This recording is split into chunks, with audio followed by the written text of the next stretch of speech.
Welcome to The Explainer. Today, we're going to do a super quick revision on the core principles that make a business actually work. We're taking some pretty complex ideas and turning them into a simple, clear journey that you'll actually remember. So, to really get a handle on this, let's think of a business like a vehicle. First, we're going to pop the hood and look at its engine. Then we'll check out the blueprint, see how it's fueled, and finally, how it navigates the crowded road. And we'll wrap it all up with a rapid-fire recap to make sure it all sticks. Okay, so let's dive right in.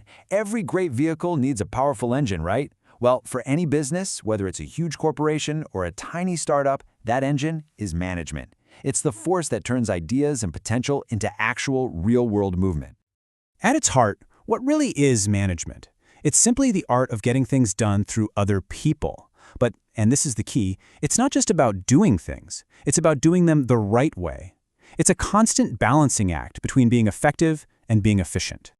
And this is a really crucial distinction. See, effectiveness is just, did you achieve the goal? Did you hit the target? Simple.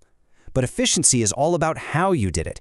Did you hit the target with 1 arrow, or did you waste 50? A great business has to nail both. You could be super effective but go broke because you're wasteful, or you could be incredibly efficient at making a product nobody wants. It's all about that balance. So how do we even know how to build this engine?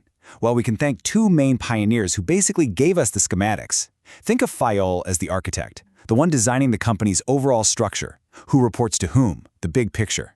Taylor, on the other hand, he was like the hands-on mechanic on the factory floor, literally using a stopwatch to make every single movement as efficient as possible. Their ideas are still everywhere today. Okay, so we've got our engine figured out. Now we need a blueprint. You need a plan and a map if you actually want to go somewhere. This is where the core functions of management really come into play. And luckily for us, this whole process can be boiled down into a super handy 5-step framework, POLC. And you should think of this not just as a checklist, but as a continuous cycle that keeps the business moving forward in a smart, structured way. You can see how this just flows so logically. First, you start with planning. You decide on your destination. Then you organize your resources. You pack the car. Then you staff the vehicle with the right crew. You put the right people in the right seats. Then you direct them on the journey. And finally, you have controlling. That's checking the dashboard and the GPS to make sure you're still on the right track. And let's just zoom in on that directing part for a second. It is so much more than just pointing and telling people where to go. It's really a delicate mix of 4 equally important things: supervising the actual work, motivating the people doing it, providing clear leadership, and making sure communication is flowing smoothly.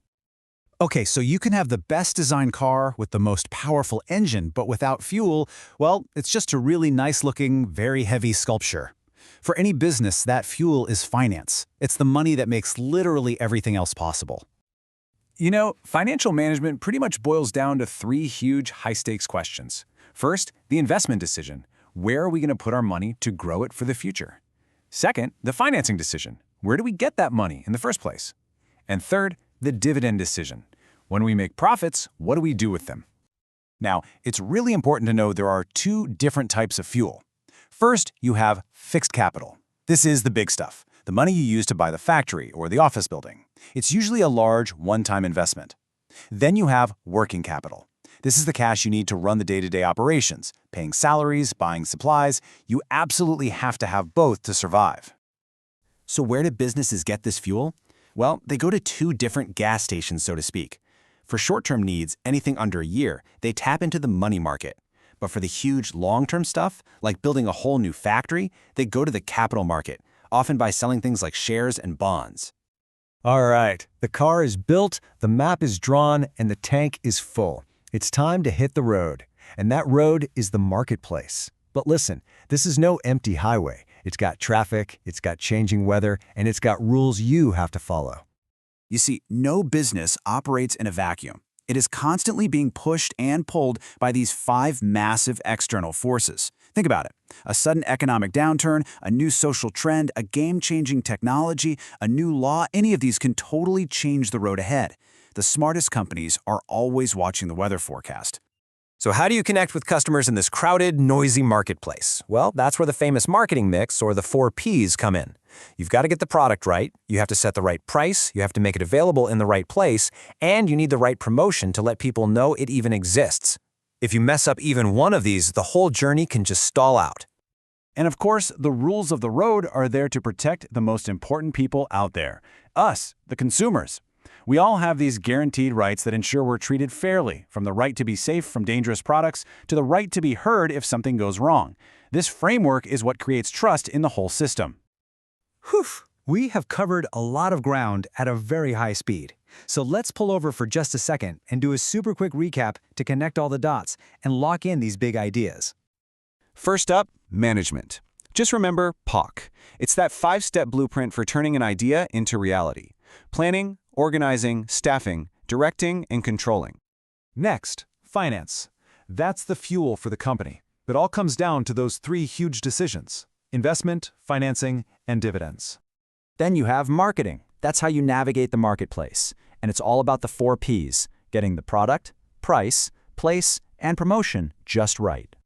And finally, the environment. Those are the 5 external forces you always have to keep an eye on: economic, social, political, legal, and technological. Those are the road conditions. So, as we end our tour of this business vehicle, here's a final thought I want to leave you with.